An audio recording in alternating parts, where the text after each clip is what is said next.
that your mantra, make that your motto, make that the thing that you say. Write it on your mirror at home, on your wall, every now and again. I will never give in.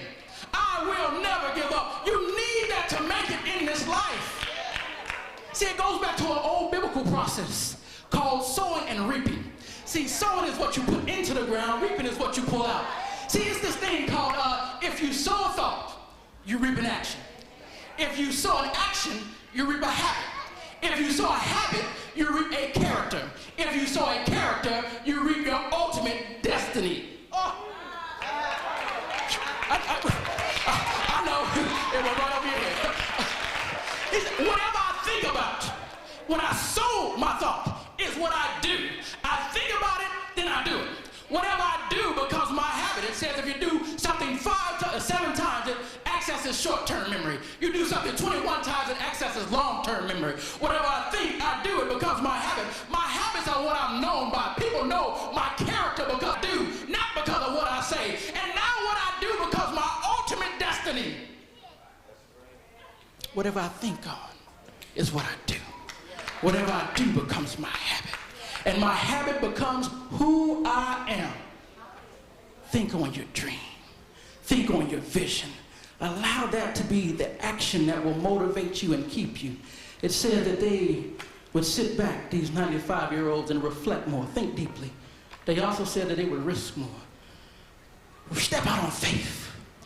Know that you can do it. Not because of you, but because God has a plan for your life. See, God has a plan for your life. Listen to the words of Jeremiah 29:11. For I know the plans I have for you, declares the Lord. Plans to prosper you and not harm you. Plans to give you hope and a future. Young people, listen to the words of Romans 8:31. If God be for you, be against you. I know we might not all be church folks in here, but you can get happy about that. If God be for you, who can be against you? And even when you find yourself in a hurting place, in a low place, in a time where you don't feel like you can make it anymore, Psalms 41:6 screams to you that God is your refuge and your strength, and He's your ever-present help in time of trouble. Understand that you can turn to God when you can't turn to your friends, when you can't turn to family, because God will be your refuge, your safe place to be. He'll be your strength when you don't have anything but weakness.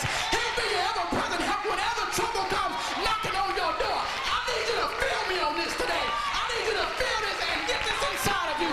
Know that God is who He said He is. You better understand. I'm sorry, y'all. We in church and I forgot about the graduation. I thought it was Sunday morning. Drink over there lunch. Now I'm thinking about Sunday morning. Understand this. God has a plan for you. But the question is, do you have a plan for God?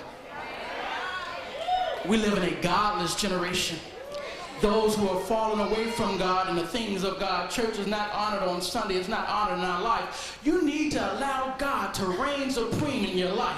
If you never have gotten to that point to ask God to come into your life, Romans 10:9 tells you the way. If you confess that Jesus Christ is Lord and believe in your heart that He rose again, you shall be saved. Then God comes in and He does the work. He cleans you up and turns you around. Somebody is up in here saying, I made too many mistakes. I can't change how I am. I'm here to tell you that change is possible. Change is possible. Change is possible.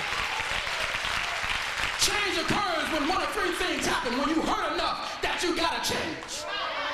You learn enough you know to change. And then when you receive enough that you can change. Sometimes pain is a good thing. Some of y'all right now are going through some pain right now. And it's God trying to wake you up, trying to shake your house, trying to say it's time for a change. Get up out of what you've been in and turn your life around. You got young people looking at you. It's time for you to change in 2010. Yeah, in 2010, you're born to win too. The last thing they said that they would reflect more, that they would risk more, and they also said that they would do more things that would live on after they were gone. You know, some people live a whole lot of years and don't do anything with them. The old time truth is still true now. Only what you do for the Lord will last. Only what you do for other people will last. These are the only things that count. Gucci ain't got nothing to tell you. If after everything is over, you can come up and tell me one good message that Gucci Mane has put out on CD or in a record or anywhere online, even in a mixtape, I'll give you $10. Give me anything positive, constructive, or building that Gucci Mane has said. Gucci, Gucci, Gucci, Gucci. Yeah. Because that is a trap from Satan. The enemy wants to kill, steal, and destroy you. And he uses our icons to do it. The messages that you hear day in and day out are seeking to destroy you. But don't give in. He said we'll do more that will live on after we're gone. I read this quote last Tuesday. I buried my nephew, 17 years old. He got shot in the head. He wouldn't. He was a college prep student, bound for college, kept to himself, did what was right. But even when you do all that is right, sometimes evil comes and finds you. 17 years old, he won't live life, but you got an opportunity. 17 years old, he won't see adulthood and maturity, but you can. And I need you to understand this, that the only thing that walks back from the tomb with the mourners and refuses to be buried is the character of a man or a woman. What a man is survives him and can never be buried. I think about my nephew because he was a good boy. Be a good girl. Be a good boy. It ain't lame to not deal in that foolishness. Don't start drinking 40s or hitting the henna or hitting the weed. If you're already in it, stop it. It won't hurt you. And then I said sex, some of us giggle. Yes, sex. Because you know more about it than some of us adults do. Leave that mess alone, because the quickest thing that will end your childhood and mess up your adulthood if you get pregnant. Or young men, if you go around being somebody's baby's daddy. That ain't hot, that ain't cool. Leave it alone. They said that they would reflect more, that they would risk more, that they would do more things that would live on after they're gone. This is the same thing I ask you to do, young people. Reflect, think long and hard on your life. Then, after you reflect on it, I want you to risk more. Step out in faith, knowing that Philippians 4:13 is yours, 4:19 is yours, that you can do all things through Christ that strengthens you. You turn to God, you can do anything. High school is just a part of it. You're going to move on right on past that. The life of regret.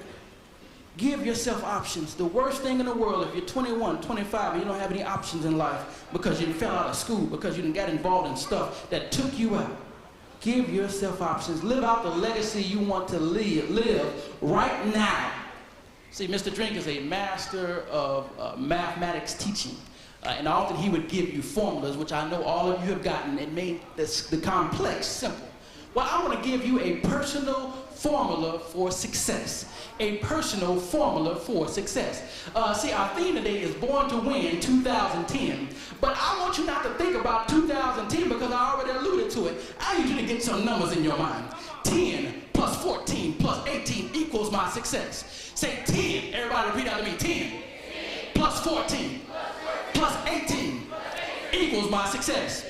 Say it one more time. 10 plus 14 plus 18 equals success.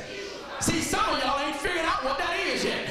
Those are your graduation years. In 14, you should be in the same stage walking across, getting your high school diploma. And then in 18, you need to be walking from some college or university, getting your next diploma, undergrad. And then you might need to go on for 3 more years and get a master's. And then some might be in here getting that doctorate. But you at least need 10 and 14 and 18. And that's your personal plan for success. Have that vision. Write it down. Make it plain. Don't bow. Don't fail. Without vision, we all perish. And since we're in church, it's just fitting to close in prayer. So every eye closed and every head bowed. It don't matter if this is your first time in church.